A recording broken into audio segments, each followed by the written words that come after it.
And Vakasha, Dr. Marc, we look forward to a great class because we're going to miss you for 4 weeks. So yes, but I can't promise I'm going to end at a good time. We'll still be in the middle, but every class is sort of independent. We'll do what we can. Let me get right to it then. I was wondering, we spoke about the Manhattan Eruv. So here's the picture I want to show you of the current Manhattan Eruv. It goes to 145th Street, includes the park, as you can see, Riverside Park, some of it, and then it goes all the way to the bottom of Manhattan. Now, I was wondering because I was certain that the Eruv, the old Manhattan Eruv from Rav Kasher, which Rav Henkin agreed with, as I recall, and many others, included the entire island. So I confirmed this with Rabbi Adam Mintz. It did confirm the whole entire island. What happened was in 2005, they had a meeting that there was a problem. There had been the configuration of seawalls and piers that had existed, but much had changed. I'm reading an email from the Manhattan Eruv people, including the structural configuration of the seawalls and piers. And therefore, in 2005, it was decided not to rely anymore on the Manhattan Eruv. So they put up they began to put up this new Eruv. And there already was a separate Eruv since '99 on the Upper West Side, and I think also maybe on the Upper East Side. So here you have it. And this is, as far as I know, it's accepted for anyone who accepts Eruv. So there it is. Thank you, Hyman. A number of classes ago, I showed you the image in the Jewish Center on the Upper West Side of Arnie Rothstein's plaque, and we spoke about Arnie Rothstein. Well, Hyman, who just got around to listening to that talk, sent me, which I didn't know, but I see now it's on the Wikipedia page, a Bugsy Siegel in the Bialystoker show in Manhattan. That's on the Lower East Side. You have Benjamin Siegel as Bugsy Siegel. So there you have, there's a plaque there for him. And right above it that's his father, Max Siegel, who predeceased him by a few months. If you don't know who Bugsy Siegel is, look it up. You can also see there's a big plaque out in Vegas for him where he's buried. So thank you very much for that, Hyman. In terms of mayors of New York, I thank, some of you knew it last class. I pulled it up here. Actually, I don't know if I have it. Nope, well, that's not it. Okay, well, if you look on, I don't have it here. Many sites, if you Google first Jewish mayor of New York City, believe it or not, you'll pull up all these sites, Jewish sites also, that say it's Abraham Bean. They don't realize it's LaGuardia. Not only is LaGuardia Jewish, although he didn't identify as Jewish, but he is halakhically Jewish, his mother is from the Luzzatto family, one of the most yichustic, important Italian families. There's a family of the Ramchal and of Shadal. And so he has very good yichus, much better yichus than Abraham Beam or Ed Koch or Michael Bloomberg, for that matter.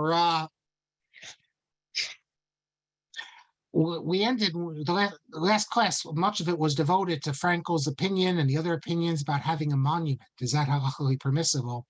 And Rabbi Mordechai from Brooklyn called my attention. I have this story, but I had forgotten about it, to a few tshuvot in the response of Rabbi Herzog, Chief Rabbi Herzog, which I think you'll find interesting. First of all, in volume 5, number 158, he was asked by Montevideo, Uruguay, about setting up a monument in memory of the Holocaust victims, just like a monument of stone. And he says that it's not the Jewish way, it's better to give money, tzedakah, but technically, as we saw, he agrees, there's nothing wrong with it. Now, then he says, at the very end of the tshuva, he says that he was told by Rav Shlomo David Kahana, he was the Rav of, not the Rav, he's often called the Rav of Warsaw. but there wasn't one Rav of Warsaw. He was one of the big Rabbanim in Warsaw, and then he becomes Rav of the old city of Jerusalem. He dies, I think, at 51. He was the father of Zanvil Kahana. He was a leader of Mizrahi. He told Rav Herzog as follows. Rav Herzog cites him as saying this, that in the shul of the Gra in Vilna, right next to the Aron Kodesh, they made a matzeva. They made like a stone, like a monument. And on the stone, it said, this is where the Gra sat. And he says, if this was permitted in a shul right near the time when the Gra died, certainly you could do it in a cemetery. So they had like a monument of sorts in the Vilna Gaon's shul.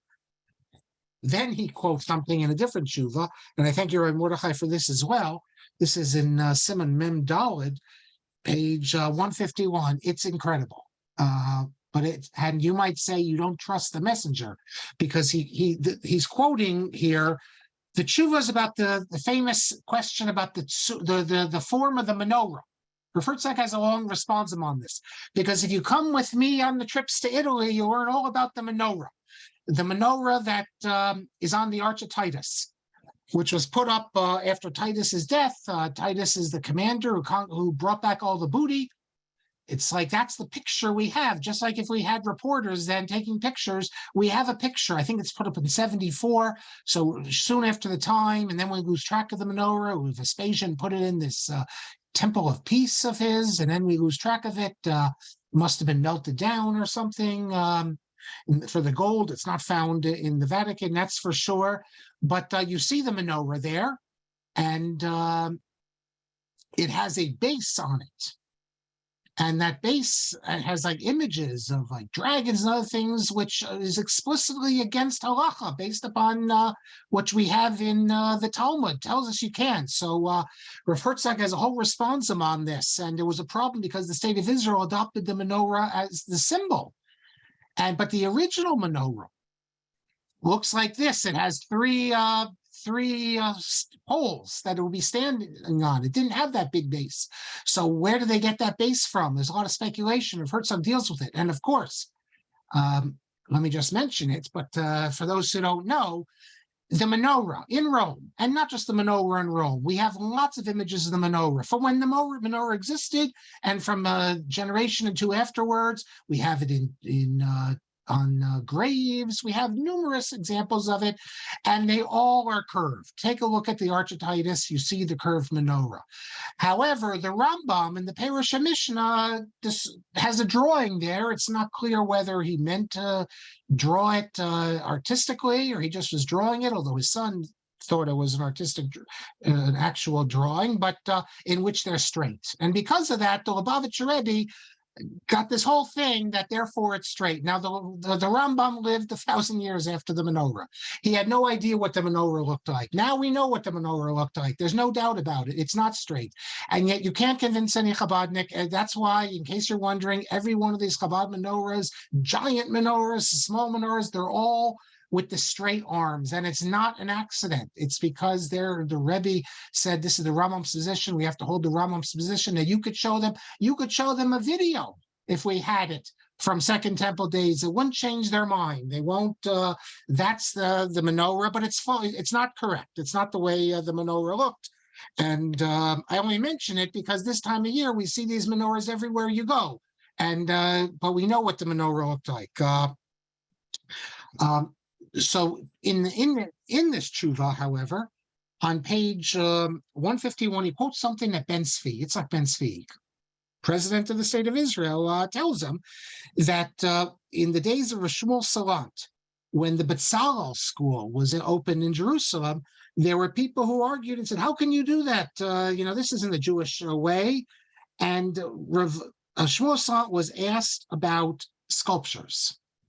And according to what Ben Tzvi reports, it's hard to believe, but this is what Rav Shmuel Salant said.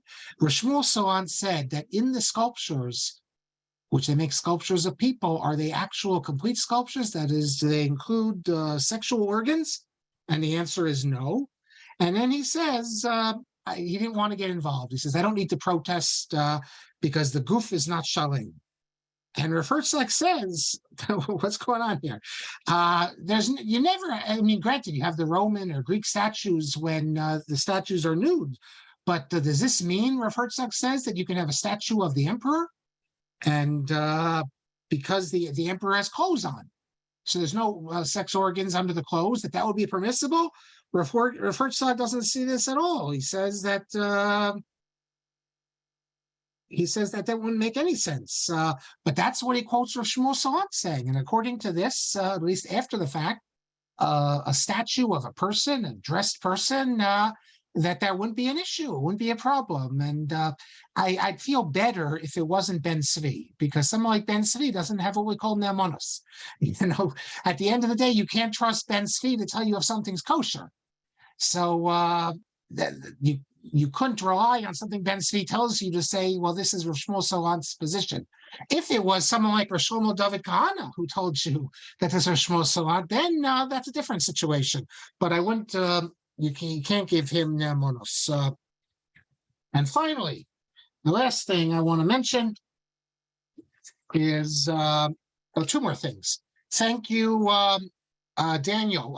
Apparently I spoke incorrectly, maybe speaking fast. I said that about Frankel. How do you pronounce the word? Is it Mishnah or Mishneh? I think I might have said he brought a proof that we say Mishnayos. And therefore, Daniel says, but wait a second, it's mikveh, we say mikvos. If I said that, I didn't mean to say that. What he said is, he says Mishnah Seinu. When we say Mishnat, Mishnah Seinu, that's the proof. That is, we don't say in the construct, we say Mishnat. And we don't say Mishneh. So that's how he says we know it should be pronounced Mishnah. By the way, in terms of grammar, those of you who are interested, and I know we have a few of you, check it out. Figure it out maybe on the way when I come back after my trip. We can talk about it. Look at Maoz Tzur. Maoz Tzur Yeshua Yochanan El Shabeach. Tikon. We say Tikon. We put the emphasis on the first syllable in the song, but Tikon based tefilati. How is it Tikon? We know that bayit, is a masculine word, and yet it has here Tikon. So figure it out. Send me your answers, and it should be Yikon. And if you look in Art Scroll and Birnbaum, they don't translate. That's a nifal. It's passive. They translate it. They don't know what to do with it, so they translate as Tikon beit tefilati as like second person singular that you should establish, but that's not what it is. It's not an active verb. It's a passive verb. And it's a third person imperfect nifal. And it's tikon. So figure it out and we'll get back to that. And one more thing, since I'm on it, I'll mention it. Rabbi, hold on, wait to the end. Type it in. Hold on, don't wait. I want to finish this and then we'll come back to it later. And take a look in this week's Parsha. I'm told you have the wife of Yosef, Midrash, the daughter of Dinah, Asnat. I'm told that in Israel, they pronounce this like a kamatz katan, Osnat. Israelis, you can testify to that if that's the case, Osnat. It's not Osnat. It's a kamatz gadol, it's Asnat. It's the same like Safnat. It's not Sofnat, it's Safnat, and it's Asnat, actually, yeah. Okay, everyone, let us get back to where we are now. And I'll take, hold on to the end if anyone had a question on, give the answer to Tikon. But I want to get right to where we're going because we have important stuff to do today. If you recall, last class, or the class before that, we're dealing all the controversy of the Darchei Mishnah. So that's where we're going to go to now. The last thing we dealt with, I think, was his Frankel talking about his interpretations of the Mishnah not in line with the Gemara, but that's not the major problem, although we saw Hirsch express opposition to that. Incidentally, with regard to that, I think Yekusiel Geli point, I did not know this at all. There's a Rosh Hashiva in New York, the son of Rav Shlomo Drillman. He was a Rosh Hashiva at YU. His name is Rav Yaakov Drillman. I think he's in Navardic, or he was in Navardic. He has a whole approach to learning, which I didn't know. And let me just read you what Lucille says. One surprise, and then he sent it to me. I looked at it. He has a whole kuntras. It's called Kuntras Mishnas Rav Meir. That's in Rav Drillman's Yad Shlomo. This is what Yekusiel writes. One surprising proponent to the Frankelian approach not mentioned is a contemporary Haredi Rosh Yeshiva, Rav Yankel Drillman. He's developed an entire methodology of providing independent explanations of Mishnayos. His argument is that Rabbi Yehuda Nasi edited Rav Meir's version of the Mishnah, as embodied in the well-known principle Stam Mishnah Rav Meir. His preferred method was to modify it as little as possible. Therefore, if the Halakhah did not follow Rav Meir on a specific issue, he would nevertheless maintain the language if there was some forced interpretation whereby the Mishnah could be read in line with the Halakhah. Thus, the Gemara's common dichukim and nukimtot are aimed at finding the way to make the Mishnah comply with the Halakhah, while Rav Drillman's own endeavors are to explain the pshat of the Mishnah as Rav Meir intended, even though they run contrary to the Gemara and are therefore non-halakhic. And I have to tell you, I read through some of this Kuntras Mishnahs Rav Meir, and if I didn't know it was a Haredi Rosh Yeshiva, I would have thought I'm reading Rav Yosef Tzvi Dunner or Halivni or Zechariah Frankel. Thank you, Yekusiel. This shocks me that that anyone, as a matter of a shita, is doing this. But I should not be shocked anymore because I've learned enough not to be shocked. Wait till you hear some of the things I'll tell you today, those whose only education is from the yeshivas.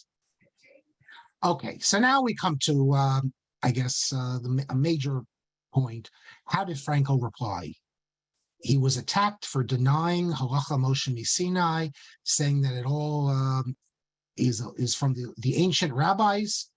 He was also attacked for denying the hermeneutical principles. They're both, that's denying they go back to Sinai. Both of these are central features of the attack, but historically people seem to put the stress on Halakhah Moshe mi-Sinai. We're going to come back to both of them in a few minutes. I want to read you now Frankel's reply. I mean, here you have a whole polemic. In his attacking him and also defenses of him by different people, and the main protagonist, Frankel, he stays above it. He stays out of it. He responds in a very short fashion in his journal, and he says as follows. I'm just going to summarize for you. Well, I'll read it to you, how Frankel defends himself. And he says as follows, and I'll just summarize into English what he says here. He says that my book, Darchei Mishnah, people have attacked it in an inappropriate way, in a way that we haven't seen any such attacks in Jewish literature. That's a bit of an exaggeration, I think, but that's what he says. He says, my sense of kavod, of honor, does not allow me to get involved in the back and forth. He's saying basically that Hirsch insulted me and Fisher, they treated me like I'm a nobody, so I'm not going to dignify it with a reply. Especially, this would have been especially hurtful if it's true, as what Yitzhak Heinemann reports, that he was told by someone who was in a position to know that before Frankel published Darchei Mishnah, he was on good terms with Hirsch, and Hirsch even once stayed in Dresden an extra night just so he would have an opportunity to talk with, to schmooze with Frankel. He continues, in clear words, I can only say that one who reads my book without a preconceived notion will not find any evidence for all the attacks against me. The one who searches hearts, namely God, will know, and he's the witness that when I wrote this book, I had absolutely no intention of undermining any Jewish dogmas. The point of this book, and my intention is clear to everyone, that is to analyze the Mishnah, show the wisdom in the Mishnah, and every page you can see my great respect for the Torah Shabbat Peh, for the rabbis, and you're going to tell me what my opponents say, that my entire work was to undermine Torah? And, impossible. He says, anyone who does not have any preconceived notions will see that the point of the book is, I said, to study the Mishnah, how it was written, the order of it, and with regard to the tradition and Torah Sheba'al Peh, where he said that no scholar can speak against and lessen its significance, and regarding the foundations of Jewish faith, the principles of faith, I did not speak in the book at all about this. The book is about the Mishnah, how the Mishnah was written, about the different rabbis. It's a technical book to a certain extent. I did not get into principles of faith. He says, from the standpoint of this book, all I needed to do was to show that there's an ancient tradition, but I'm not getting involved in how ancient, because that's not the point of what I'm trying to do. And he says, I've done this before in my other book that dealt with the Septuagint. We start with the assumption that there's an ancient Torah Sheba'al Peh, and then I deal with what the rabbis did with it, but I'm not getting into the nitty-gritty over when did it begin. That's a different book. And then he says, and I didn't talk about, he says, and I didn't want to speak about principles of faith, and I didn't get into the issues of Halakhah le-Moshe mi-Sinai, especially, he says, since the number of Halakhah le-Moshe mi-Sinai, what actually qualifies as Halakhah le-Moshe mi-Sinai, has not yet been determined, and there's all sorts of disputes about this. And he says, I precisely didn't want to get involved in that issue, and that's why I quoted the Rush, because everyone, even the opponents of the Torah Sheba'al Peh, will agree with the Rush that we're dealing with an ancient practice, but I didn't want to get involved in the details. And after all this, he says, my whole idea was to try to get a new approach in the study of the Mishnah. And he says, I understand that maybe it's written in a certain way that people didn't, they misunderstood. But I'm not going to dignify the attacks against me. And he ends by quoting a pasuk in Tehillim that those who curse, they'll be cursed and you'll be blessed, namely about himself. And that's all he says. Now, well, this statement as well did not stop the controversy, because it is not an explicit acknowledgement that he believes in Torah Sheba'al Peh, in Halakhah le-Moshe mi-Sinai, that literally goes back to Sinai. What he says is that the purpose of my book was not to involve myself with this, and there's disputes about Halakhah le-Moshe mi-Sinai, and I wasn't interested in establishing Ikarei Emunah. Okay, but again, even in the response, look, you have to admire him because he will not say something that's false. He just avoids it, but he doesn't. And at least that's the implication, that he's not. He could have just said, "You're all attacking me, so let me tell you. Of course, I believe it." He doesn't say that. Well, Hirsch blasts this statement as well. Hirsch says as follows. You can see this in the collected writings of Hirsch, page 309. This is all Hirsch's response is called On Dr. Frankel's Statement. And he says,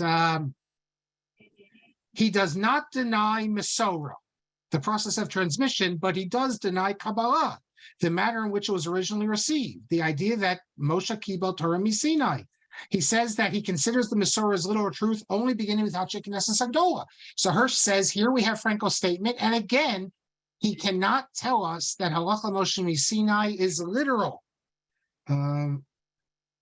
He goes on and says that if all we have from Kadosh Baruch Hu is the written law, and everything else is from the sages, he says there would be no reason for us to accept as authoritative the exegesis and interpretations of such authorities as Ezra, the Hachei Knesset Agdola, or Hillel. We could, just like those earlier authorities, sit down and interpret the law in accordance with our own views and consider our interpretations binding on our own generation. Hirsch says basically, if there's no Torah Sheba'al Peh that goes all the way back, Halakhah le-Moshe mi-Sinai, to Moshe, then why should we follow the rabbis? This, I have to say, I don't understand at all, because we're going to see that there's plenty of Rishonim, Achronim, who are minimalists. You look in the Gemara, they'll tell you that all of these drashot are just from the rabbis. They're not Halakhah le-Moshe mi-Sinai. So what's Hirsch saying? Why are we bound to those? I mean, it's from Frankel's perspective, the Torah gives the authority to the rabbis, and we're bound to the rabbis.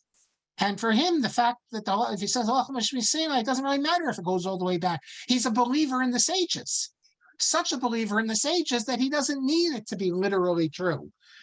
You could see that as very pious, perhaps. But so I don't get Hirsch's point here at all.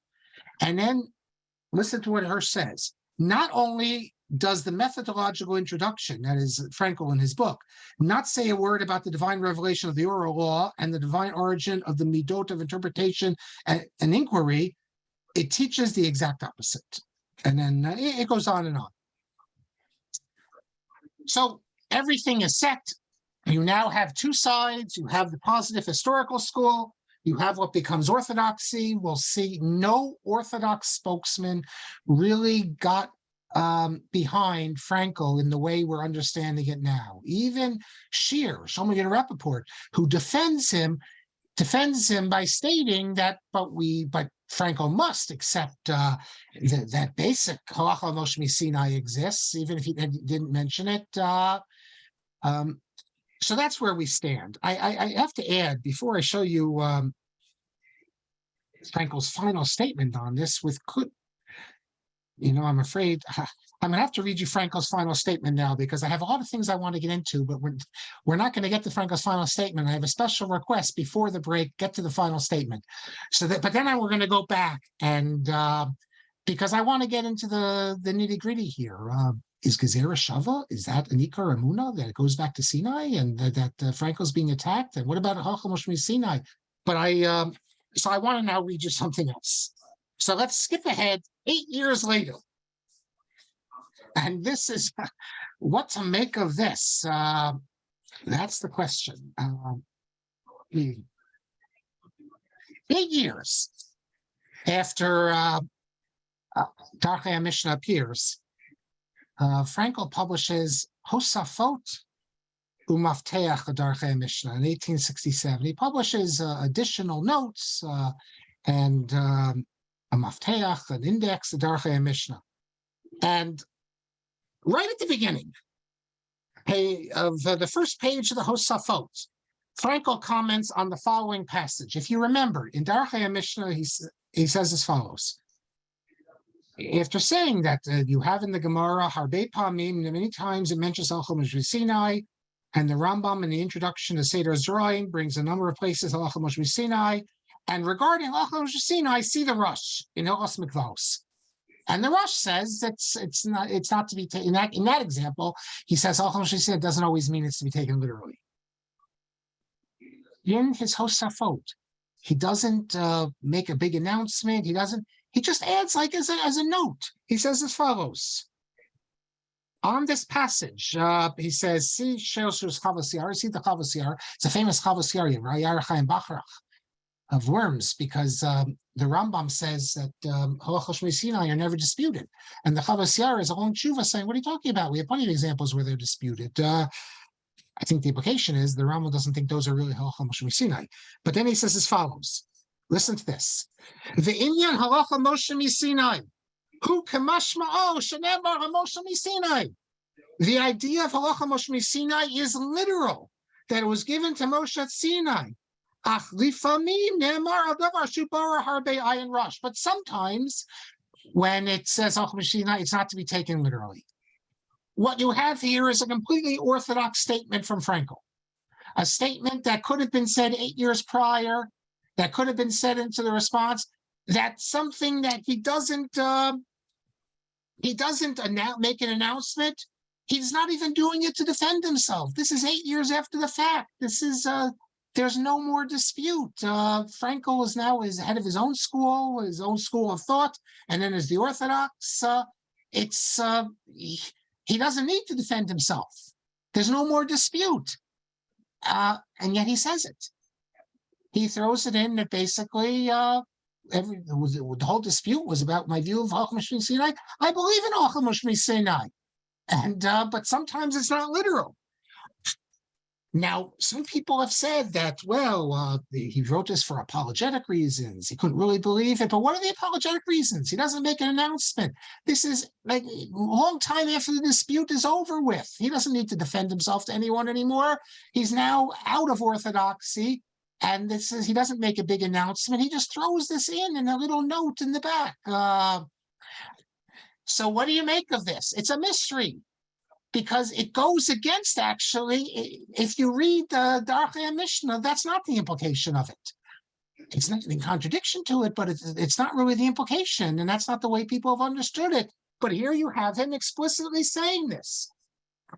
And he's not afraid of the Orthodox. He doesn't need to be afraid of them. He's running his own community now, and he's not trying to get into their good graces, but he writes it. So aren't we to assume he believes it? I think so. Why else would he write it? And that takes us back to his statement of clarification. He doesn't want to get into the gutter with Hirsch and Fisher and defend himself. And he simply says that I've never meant to undermine Ikarei Emunah. And he doesn't speak about this matter. But then when he makes his Tosafot, he includes this and he clarifies, in case there was some misunderstanding, this is what I believe. There you have it. You don't want to believe him? Don't believe him. But this is what he says. I'll read it again. Vinyan hachamash mi-Sinai, hukamash Moshe, namar le-Moshe mi-Sinai. Lifamim namar al-davar shubar or harbe. Ayin rush. That's so incredible. Had he said as much during the controversy, there wouldn't have been a controversy. I guess they could have attacked him over the Gezerah Shava and other things, but that's not so clear. Wait till you see one of the Gedolei Yisrael, like I mentioned in a few minutes, that Hirsch also would have attacked him as being an apikoros. But that's Frankel. So, and a lot of people don't know about this Hosafot. It is mentioned. It's mentioned in a few places. It's mentioned in Shaul Pinchas Rabinowitz's biography of Frankel. But it's not mentioned in any of the scholarship, really, that discusses Frankel's opinion. They don't know, because it's in an out-of-the-way place. It's mentioned by Shaul Pinchas Rabinowitz, and I saw that Rabbi Schachter from Belfast, we spoke about. He's the rabbi, if you remember, who Beryl Wine thought he was in his Beryl Wine's book. He has a picture of him saying he's Rabbi Shaul Salanter. And Beryl Wine said that when you look at him, you sense the holiness. But it's not Rabbi Shaul Salanter, it's Rabbi Schachter of Belfast. I showed the picture before. I could show it again if you want. Also take a look at Schneur Lyman's post on the Fernbug a few months ago. But in his book, he has an essay on Frankel, and he cites this as well. And that really koshers Frankel. That sort of then puts him in the Orthodox camp, I think you have to say. And that helps us understand a bit why you do have a number of Gedolei Yisrael, I've mentioned them already, who did not see Frankel as out of the fold. And if you're going to say, Halakhah Moshe mi-Sinai, this is what he says. In the end, what's the expression in Hebrew? Sof tov kol tov. All's well in the end, right? He says he acknowledges Halakhah Moshe mi-Sinai. So I mentioned that for the request I had. I didn't want to leave you hanging for 5 weeks without it. But now I want to go back, say a few things. First of all, Frankel says in this comment, in response to the controversy, that he didn't really he didn't just deal with Ikarei Emunah, he wasn't dealing with theology. It's not exactly 100% accurate, because he does, although he doesn't deal with Ikarei Emunah, he does deal with... We'll find plenty of theological content. I mean, he says, I mean, he makes it seem as if the whole point of it is to examine the Mishnah and not to deal with, not to deal with theology. But he has a few sections where he does. I'll just give you some examples. And this actually, I saw some of these myself, not all of them, but there's someone I don't know at NYU named Daniel Mackler. And just last year, he came out with an article. Here it is. The place of Maimonides and Zechariah Frankel's Darchei Mishnah. It was like Hashgacha Pratis. That it just came out. And he, in this article, he mentions a number of examples, which are helpful. So, for instance, on page 65 in his article, he quotes how Frankel deals with the Jews of Alexandria. And how they ended up losing Torah Judaism because they aligned with Greek wisdom, and that's not dealing with the Mishnah. That's like a theological statement. Also, he points out, this I myself had already seen, but he points out how Frankel, just as an aside, mentions the Rambam and his Tamei HaMitzvot, his reasons for the mitzvot, and he says that his whole point for these reasons was to basically give a satisfying reason for those who are engaged in philosophy. But it wasn't his. In other words, the Rambam didn't really buy these reasons, as Daniel Mackler says. Instead of being the preeminent Jewish medieval philosopher in the Greek tradition, Frankel's Maimonides becomes medieval Jewish philosophy's most subtle opponent. And in other words, he argues, just like you find people like the Minchas Elazar of Munkach and others who say that the reasons the Rambam gives for the commandments, those were just to satisfy those Jews who were interested in philosophy, but didn't really reflect his own thinking. That's an interesting perspective. He goes. That's better maybe than saying, like, as so many have said, that we don't like these reasons, they don't satisfy us. Rav Soloveitchik wasn't satisfied by the reasons. But there's a whole tradition in the Hasidic world in particular to see these reasons as not really reflecting the Rambam's authentic reasons, but just a way to satisfy those who needed something. Mackler calls attention to a couple other examples, but I like the end of his article, where he talks about why did it create such a controversy, Frankel's position. There was other people saying similar things. Krochmal, for instance, Ranak, Nachum Krochmal says basically the same thing. And what Mackler argues is that it was the first book that Frankel wrote after the founding of the Jewish Theological Seminary of Breslau. He was newly powerful in the Jewish community and stood in a position to influence the Jewish teachers of the next generation. So Mackler argues that it's basically because of Frankel's position in the community as a teacher and head of a rabbinical seminary, one who's sending rabbis out. And that makes perfect sense. In fact, Hirsch himself says, he says it not, and also Fisher, they say, you, or Frankel, he, who's training rabbis, what is he teaching them? If this is what he writes in Darchei Mishnah, can you imagine what he's teaching them? So that really is why it became such a controversy. I spoke about Hirsch's attack and Gottlieb Fischer's attack. There were a few other attacks. One of them, we have descendants of him listening here, so I'll just mention Rav Shlomo Zev Klein. He wrote a book called Mipnei Kosh, and it's reprinted in a book called Azamar Shlomo. And it's dignified, unlike Hirsch's writing, and Fisher, he treats Frankel with greater respect, but it's a strong critique of, and he picks up on the same points we've seen. I want to read you something though, and then ask you, is this really so clear, so pashut, as we say in yeshivas? So here is from Rabbi Klein, who was a rabbi in France and has many, many descendants. He quotes Frankel right at the beginning of Darchei Mishnah, where Frankel says, you have these great rabbis who taught the people Torah. They're the ones who had to explain the mitzvot. Kagon asher kara pasuk ayin tahat ayin, pirshu am shena kavana ayin tahat ayin mamash. They explained to the people that ayin tahat ayin is not to be taken literally. And then when it says that you take on the first day, creates hadar, they explain that it's an etrog, etc. Might sound unproblematic to you, but Rabbi Klein says, what do you mean? That they explain that ayin tachat ayin is not to be taken literally, and they explain that it creates hadar is an etrog?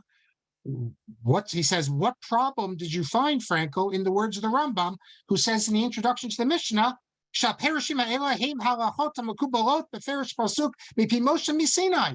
all these things, ayin tachat ayin, creates hadar as netro, that these are all Halakhah Moshe mi-Sinai. And again, so Rabbi Klein goes on to say, obviously we see here, Frankel denies it. He denies that ayin tachat ayin is Halakhah Moshe mi-Sinai. He says it that this is something the early sages developed, and also that the pre-Eitz hadar is an etrog. And I think if you would go into a typical yeshiva today and repeat this, they would say the exact same thing, that by definition, it's an ikar emunah, that ayin tahat ayin was always to be understood as monetary. And if you say otherwise, you're a heretic. After all, doesn't the Rambam say that explicitly? Even though there is an opinion in the Gemara that seems to take it literally, and also pre-Eitz hadar, referring to an esrog. The Talmud tries to derive how you know it's an esrog, not something else. From the Rambam's perspective, this is only to try to find, let's say, an asmachta. It's not actually creating the law. The law is known by tradition. It's just trying to create an asmachta, just trying to establish it. But is that the only approach? I have to tell you that there are sources, a number of sources that actually say that ayin, tachas ayin, is from the sages. That is, it's not like the Rambam says. Josephus actually, he says that you had the option. You could either do ayin tachat ayin literally if you wanted, or you can get monetary payment. But there are traditional sources that say that ayin tachas ayin is something, it's a drasha of Chazal, that they had the power, and it's not Halakhah Moshe mi-Sinai. In fact, there is today, as we speak, a Rosh Yeshiva in Israel. His name is a student of Moshe Shapiro. His name is Rav Eliyahu Meir Feivelson. If you know the name Feivelson, you know it's important yichos. He's involved in what's something called Beis Medrash Hagra. A huge controversy broke out in the Haredi world about 3 years ago. But the controversy, it didn't affect him. And I'll just read you. You can look on his Wikipedia page. He Saviv Mishnah Toshar Feivelson Hitarar Pulmus. Around the teachings of Feivelson, a controversy arose. In a shiur he gave in 2019, he said that there's no kafira in saying that the sages, the lo Halakhah Moshe mi-Sinai, heim shachitshu et aparshnut achiyavayin tachatayin. That the sages were the ones with the power given to them who created the drasha of ayin tachat ayin not being literal. And that's part of the authority they have that the Torah gave them. And then it goes on in the Wikipedia article that this led to attack on him, especially from David Cohen, the Rosh of Hebron. And it says because of this criticism, he gave another shiur explaining his position. And I listened to the shiur that he explains his position. He doesn't retract it. He just explains it. And he's like center in the Haredi world. And we have other sources as well that say that. I want to read you something from Rav Shlomo Luria, the Amshel Shlomo. And the Amshel Shlomo says, and he says this about about ayin tachat ayin, where the Rambam says that the idea that it's a mamon is always a tradition. This is the Amshel Shlomo. You'll find this in his commentary on Bava Kama, chapter 8, Siman 1, Aleph. V'hinei kosav HaRambam. The Rambam said what we said. V'af al pi shedvarim elu nirin me'inyan Torah shebechsav kuam mefarashim hein mipi Moshe Rabbeinu avshal mahar Sinai, etc. This is what the Yam Shlomo says. V'lo hevanti devarav. I don't understand the Rambam's position. Tahag kama gezeros shavos v'kama kare darish talmuda al zeh umatzrichen lekabala ish mipi ish. He says that we have many gezerah shavos and many times when the Rabbanan are darshan it. Why do we need a Kabbalah ish mipi ish?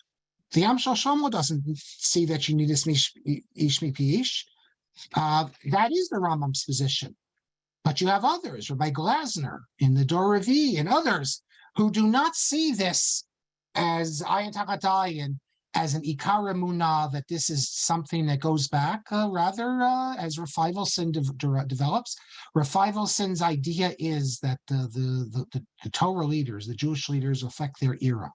and the Torah gives them the authority. And in ancient times, ayin tachas ayin was thought to be acceptable, so they allowed that. But in later generations, they changed it because they have that authority. By the way, if you look in the Menorah seems to imply that differently than what he writes in the Mishnah Torah, because he talks about ayin tachas ayin. He says, "I'm going to explain the pasuk al pi pshat, not al pi drash." And on the spot there, I think it's Shem Tov, the commentary says, "What do you mean al pi pshat, not the drash? The pshat is that it's monetary. How could the Rambam say otherwise?" So there are those who think that the Rambam's secret position is what he implies in the guide, that it is monetary, that it's not monetary originally, that's a drasha of Chazal.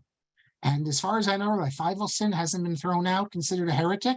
So I think Frankel could have made that argument. Now, what about Pri Eitz Hadar? Well, as I said, the Rambam's position is that this is, there's never any doubt of what the Pri Eitz Hadar is. When you look in the Gemara and Masechah Sukkah, it's only about finding a scriptural support. But there are many others who disagree with this. Look in the Pnei Yeshua, for instance. He explains that contrary to the Rambam, the Gemara really does raise the possibility that Pri Eitz Hadar need not mean an esrog, or only an esrog. And let me raise this question to you.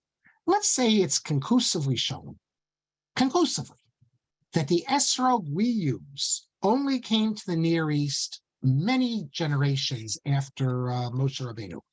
Let's say we can show that it comes from China, and it only came to the Near East many years after Moshe. Well, then we would be forced to conclude that it's not a law, Halakhah Moshe mi-Sinai. By the way, this would not remove it from the status of Torah law, I think, according to those who disagree with the Rambam.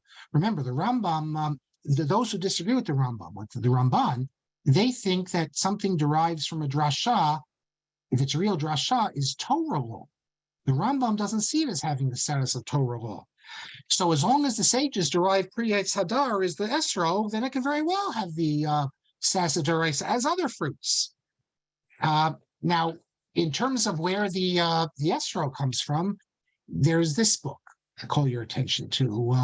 He's actually a Wayu Musmach, Rabbi David Master, Etrog, How a Chinese Fruit Became a Jewish Symbol. And the whole point of the book is, from this Wayu Musmach, is that esrog comes from China, and it only comes later, way after Moshe Rabbeinu, into Eretz Yisrael.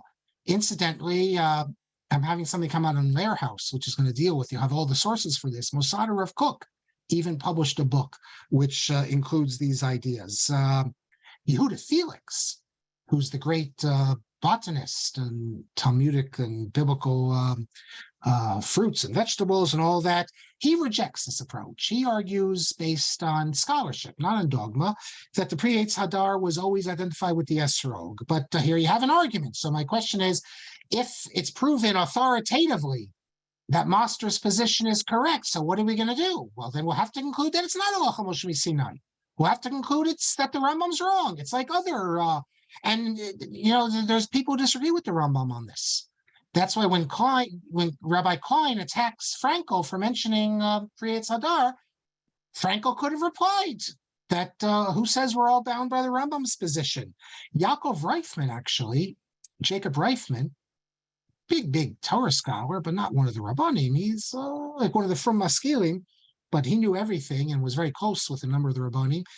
He writes how he argues that in medieval times even, fruits other than the esrog were used to fulfill the mitzvah. So now this might seem like an unorthodox suggestion, but none other than Rav Shlomo Eliezer Alfandari.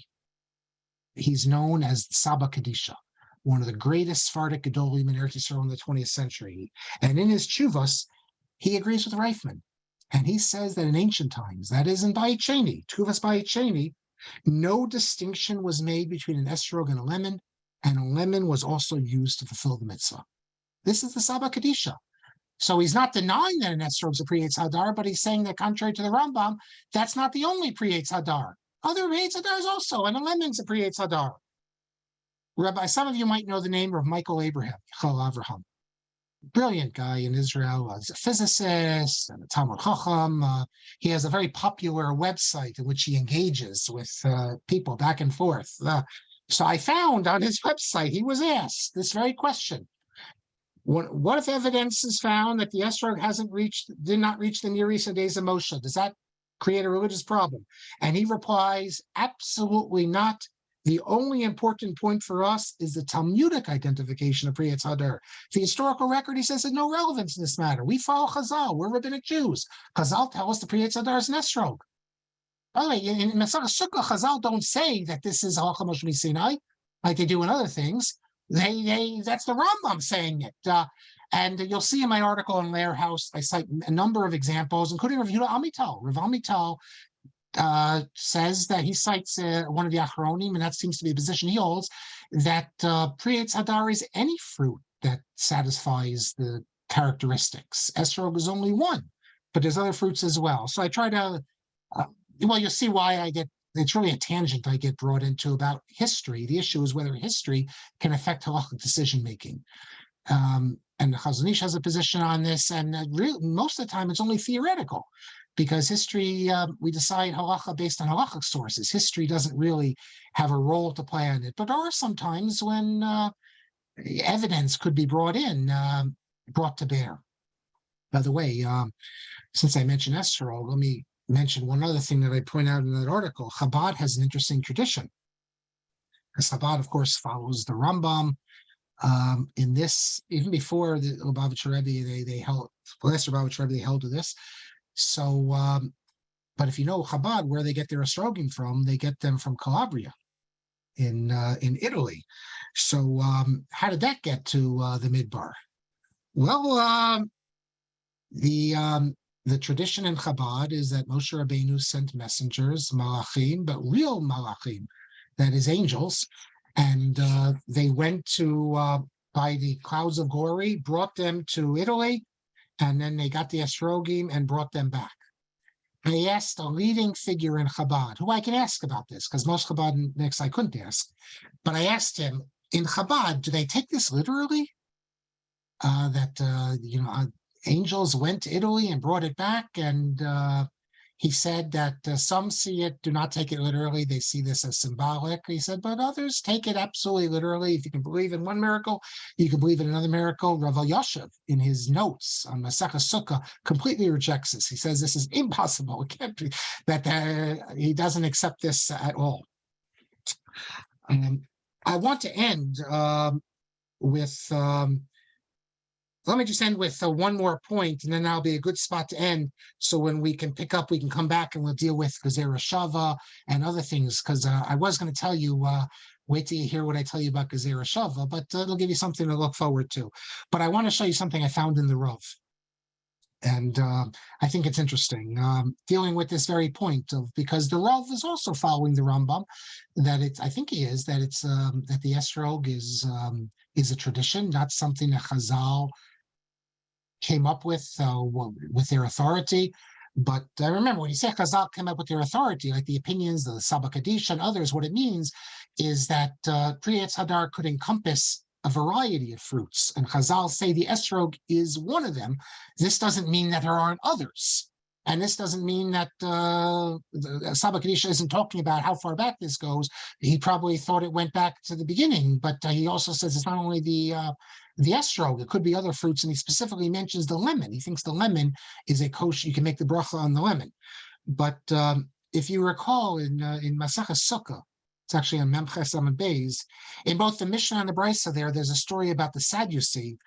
A lot of the Kohanim in those days were Sadducees, and that you have the water libation, and he poured it over his feet instead of pouring it on the altar like he's supposed to. And so what did the people do? The people pelted him with their esrogim. That's what it describes. They pelted him with their esrogim. If I'm not mistaken, one of the versions, maybe it's, it says they killed him with it. Maybe the Yerushalmi, I forget now. So the Rav Soloveitchik mentions in Shir that why did they throw their esrogim at him? It's because the laws, the Arba Minim, that they depend on Torah Sheba'al Peh. How do we know what an esrog is? We know because of Torah Sheba'al Peh. And since the Sadducee was rejecting Torah Sheba'al Peh with the water libation, therefore, they threw their esrogim at them because the esrog also depends on Torah Sheba'al Peh. I shouldn't assume that the Rav in this comment is necessarily saying that you have to agree with what the Rambam's position is, mi-Sinai, because Torah Sheba'al Peh doesn't just mean all the way back to Sinai. If the sages, if Ezra and his base decide that the esrog is creates hadar, one of the things that can be creates hadar, that's also Torah Sheba'al Peh. Remember, the Sadducees rejected everything from our tradition. That went back to that we regard as Torah Sheba'al Peh. So I take back what I said, that maybe it's in the clean identification with the Rambam. So why did I mention this? Because there's a book of criticisms on the Rav's Chidushim. And I first learned of what the Rav said through this other book. Now I see it's published in Rabbi Rechman's edition of the Rishima Shirim of Soloveitchik. There was a rabbi named Rabbi Altusky. I think he's the son-in-law of Rabbi Scheinberg, if I'm not mistaken. His father was a rabbi in the Bronx. I believe his father gave Hashgacha on Hebrew National years ago. But Rabbi Altusky has a series of svarim on called Chidushei HaMasbir. Who's the Masbir? He doesn't mention Chas Hashem to mention Rav Soloveitchik's name, so Rav Soloveitchik is called the Masbir. He has Rabbi Altusky, a big Talmid Chacham. He has commentaries on many of the Lithuanian Rosh Yeshivas Chidushim. And of course, he mentions who they are. I don't remember offhand now which, but a lot of the famous, the classic works. So but the Masbir, these were, I think, Rav Schechter's notes that had been passed around for many years. So in a number of Masechtas, and page after page, he attacks the Rav's understanding.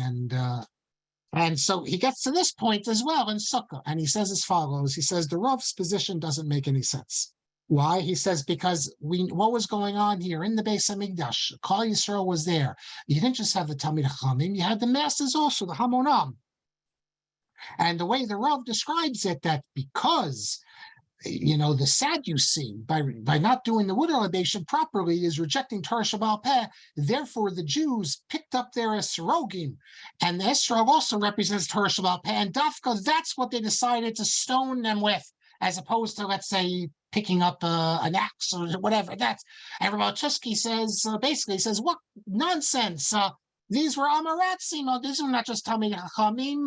They didn't know, and they weren't thinking in terms of Torah Sheba'al Peh.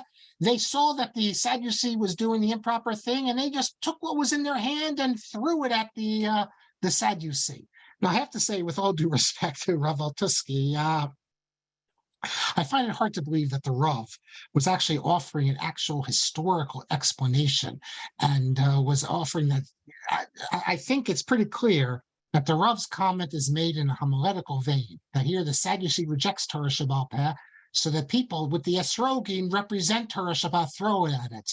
So for Altusky to say that, what are you talking about, Soloveitchik? You think the Amaratzim there, who are doing with their Lulav and esrogim, you think they can make a connection, Torah Shabbat and the esrog? No, they just picked tools in their hand. They're arguing on two different levels. The Rav I'm certain the Rav is not arguing historically here. And so I think Rabbi Altusky's criticism is really off the mark here. Okay, we have, what I want to do when we come back is I want to speak about Gezerah Shava, because that's the other point that he doesn't respond. He doesn't have an Osafa on Gezerah Shava, the hermeneutical principles. Is there an Ikar Amuna that Gezerah Shava, and if so, all Gezerah Shavas, a few Gezerah Shavas, that they also have to be regarded as mi-Sinai? That's what Rashi says, 100%. But are there other voices in the tradition that Frankel could have looked to? Wait till you hear what I'm going to show you from one of the big rabbis. I think you'll be surprised. And then really just some other things I want to get into a little bit about Israel Hildesheimer. We saw Hirsch's attitude. Hildesheimer is more open-minded. Hildesheimer is more sympathetic to academic scholarship. Hildesheimer also opposes Frankel almost to the extent of Hirsch, a little bit more understanding. And Hildesheimer, you'll see it's more complicated with Hildesheimer, though. So we'll see that. And then I just a few more points, interesting points of Frankel that I want to call your attention to, and really then we'll wrap it up. I think maybe 2 more classes, but let me. We couldn't do it before the break, so let me read some of the comments. Someone says about Ben Tzvi, we can't rely on him to tell you if something is kosher, and therefore I said you can't rely on him Halakhah l'maisa to cite Rosh Shmuel Salant. And from the chief rabbis in Israel on down, can rely on them to say if something is ethical or not. Okay, that's a political comment. I don't know. I think I'll pass on that.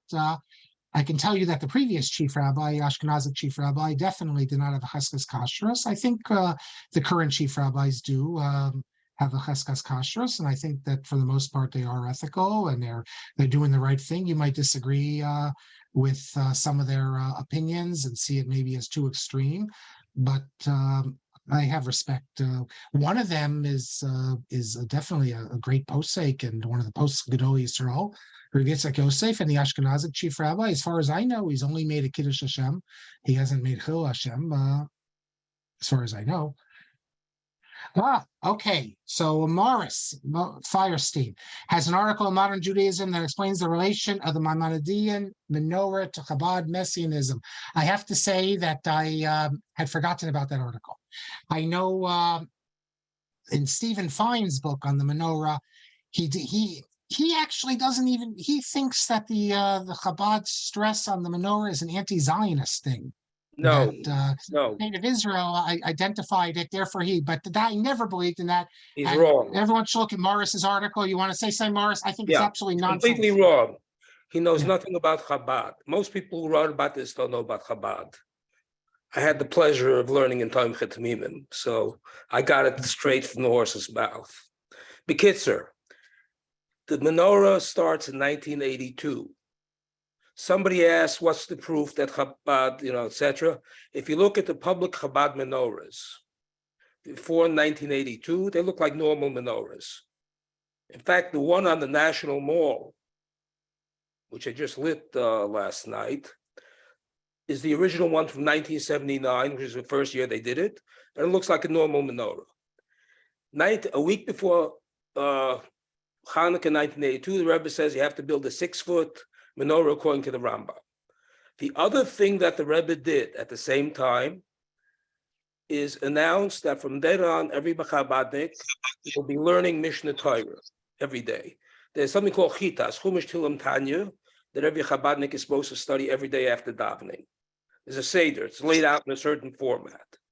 He added Mishnah Torah to that, and if you look at when does the Seder end, in other words, you get to the end of Mishnah Torah on Yud Aleph Nisan. And what is Yud Aleph Nisan? As every good Chabadnik knows, it's the birthday of the Melech HaMashiach. And what is the last thing you learn in the Rambam on the Yud Aleph Nisan? Hilchos Mashiach. All right? You can. Okay. I think Thank you. That's beautiful. That's amazing. And Yeah. I encourage everyone, if you don't have access, I have access through my library, all the Modern Judaism. I can send anyone a copy of the article. On my page on academia. Oh, academia. So you can go to Dr. Firestein's academia page. And EDU, you can download it there too. So, but when you go to Rome and you're standing in front of the Arch of Titus, it has a big impact when you see that. And then, and you know we're still here and we're lighting our menorahs, and that empire and all the other empires are gone. And I think it's a shame not to have the actual, we know what it looked like. Ruth says, Osnat is a transliteration of an Egyptian name. So we can argue till the cows come home at how it should be pronounced. Well, we can argue how it should have been originally, but we know in the Torah how it's pronounced. And in the Torah, it's pronounced with a kamatz gadol. So how in modern Israel, modern Hebrew, people have turned it into a kamatz katan. Presumably, they're trying to pronounce it the way it's pronounced in the Torah. And that's what's a mistake, because it's not pronounced in the Torah asnat. It's pronounced asnat. That's my only point. Rabbi, you spoke about Tikkun Beit Tefillati. Yeah. Okay. Bet Tefillah is a nekeva, is a feminine. No, it's not. Beit Tefillah is a masculine. Beit Tefillah is masculine. It's not feminine. But you're close to something, because the pasuk in the Torah, there's a pasuk without Beit that has Tefillah with Tikkun. So that's where it comes from. No, Beit Tefillah is masculine. Justin says, my relatives in Israel pronounce this. Bait is feminine. Bait What? gadol. No, bait gadol. Bait gadol. You say bait It's gadol. masculine. So it should be yikon. It should be yikon beit tefilati, but it's not. So, by the way, sometimes bayit, there's a few times in Tanakh where bayit is actually feminine. But that's not, that's not where it comes from. Maybe related to tefillah. Maybe related to tefillah. Tefillah is what? Tefillah is feminine. Yes, and there's a pasuk in there's a pasuk in Tanakh, Tikkun, where the two are put together. That's where it comes from. If I didn't plan on telling you this, so I can't remember where the pasuk is. I will find it. Thank you. When we come back, I'll. No, I don't remember now where it is. Some of you probably can remember. There's a pasuk that has the word tikkun and tefillah next to each other. So it's supposed to remind us, I think, of that. Some people have actually said that tikkun should be read as like an abbreviation of techonim, and then it can be second person singular. But I don't think so. Rav Mazuz says about this, that he says, what do you expect? Ashkenazim, it's an Ashkenazic piyut. He says Ashkenazim don't know dikduk. So I think it's more complicated than that. For the most part. Yeah. Justin says that my relatives in Israel pronounce the daughter's name Asnat. Oh, okay.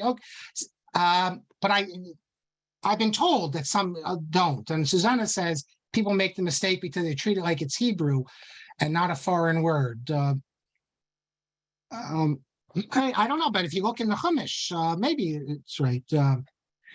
Avi says, how do we know definitively what its shape and design was? Well, we know definitively as you can know, because we have drawings, not one or two, numerous drawings from the time when there was the menorah, and they draw it almost exclusively with the curved arms. So that's the best evidence we have. Also with the tripods at the bottom. So we know how the bottom looked. It did not look like, it did not have a flat bottom. That's what we know. iPad says, regarding the attack on Frankel because of the seminary and parallel to Louis Jacobs' attack when he was aligned to be next chief rabbi. By the way, I'll talk more about his seminary next time, and Bernard Drachman and other points about it, because you could attack it. Remember, he had Gretz was teaching there. So that's also going to be an issue for Frankel. Louis Jacobs, though, was explicit denying of traditional ideas of Torah mi-Sinai in a way that Frankel never was. So that there was a justification. Ruth says that you were taught that le-Moshe is a way of indicating we don't have any other source for the practice. We've been doing it since Sinai, and that's that. Well, that is the traditional view, but we have plenty of examples where it's clear that it couldn't be that, and therefore we have disputes. There are other things, and already you have Rishonim who say that it means an old practice whose origin we don't know. It's an ancient practice. The point is, and this is a correct point, that the Rosh and others who say this make this an exception. That is, generally, we assume Halakhah Moshe Sinai is an actual Halakhah Moshe mi-Sinai, and only a few times do we say otherwise. That's what I would say. Before I'm going to go with you, I'm going to hold on. I want to pull something up for you. Let me get a couple more questions, and then I'll pull something up. Rabbi should know. Okay, you said the same thing. Do I know offhand where the Saba Kadish's tshuva is? Yes, it's right to me, and I'll just give it to you. The camel issue in the Chumash. Yeah, that's. Al-Bari says his father was Rabbi Yehuda Al-Tuski. Yes, of Hebrew national fame, so I remembered. And the nephew of Rucham Garel. I don't know what Rabbi Dr. Abraham's site is. If you just Google Michal Avraham, you'll get the site. I don't know the name of it. I'm just pulling up something here because I wanted to get you the answer to the pasuk. Tikkun based tefillah. See, and yes, okay. There's a no, I don't. No, I don't see the. Oh yeah, Yeshaya. Sorry, Kibesi based tefillah yikare. No, how does that?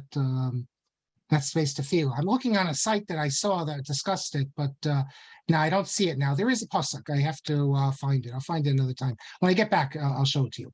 MS Frankel says, if Asas is a common gadol, then the samach is a shvana. No, the samach is not a shvana. It's the kamatz is a shvanach. It's not a shvana. There's a the reason is there's a meteg there. That maybe is the reason why, but it's not a shvanach, not a shvanach. I don't see how you say that. I mean, it's almost a standard that after a tenua gedola, you will get a shvanach, and the meaning of a meseg is at the very best problematic. I mean, I know it's problematic. Yeah. I know it's problematic, but it's Anyway. not. I'll show you. I'll show you right now. Hold on. Let me pull. It's no. You're right. I'm sorry. It is a shvana. Asana. You're right. I'm sorry. I just checked it. It is a shvana. Generally after a meta, you do have a shvana anyway. So, for example, I've given the example before in.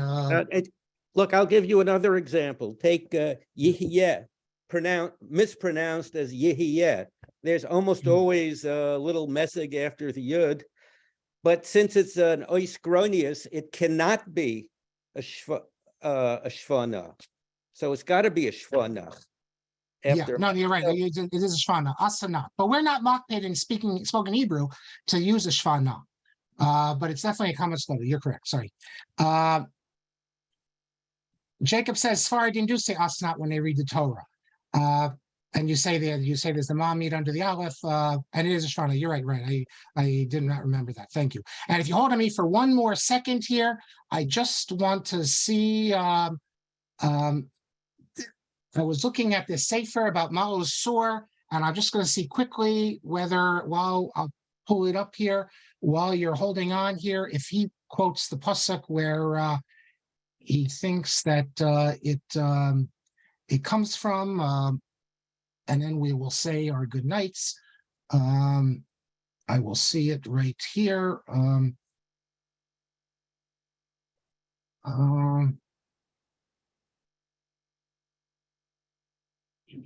No, I don't see.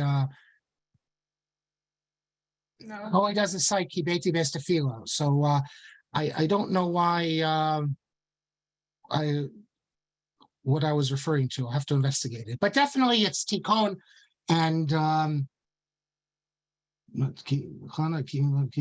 Bestafilo to Kibeti Bestafilo. Okay, I don't know. It needs to be investigated as to why it's Tikkun. Okay, Rabbi Kelman. Is Rabbi Kelman with us? I'm right here. Thank you very much. Okay. Thank you. We'll see you in, I guess, 5 weeks. 5 weeks tonight, right? January 23rd, we'll be back. We hope we'll see everybody else many times be in between now and then. Tomorrow, Rabbi Schulman's class on Sefer Daniel at 1 p.m. His ongoing series, which will be going on tomorrow, but he will not take place next week on the 27th of December. And then Wednesday, Yoni Feintuch at 12 noon is giving a Hanukkah, part of our Hanukkah series, expert on Agadah, on the evolution of a rabbinic story. That's 12 noon on Wednesday. Thursday, Shuli's finishing up her series, and Shuli Mishkin. And of course, in that, if you're going to be in Israel next week, December 28th and 29th, we're doing a 2-day live tour, with Shuli. Well, the first day walking tour in the old city, the second day bus tour around Gush Etzion and various places. So it's on the website.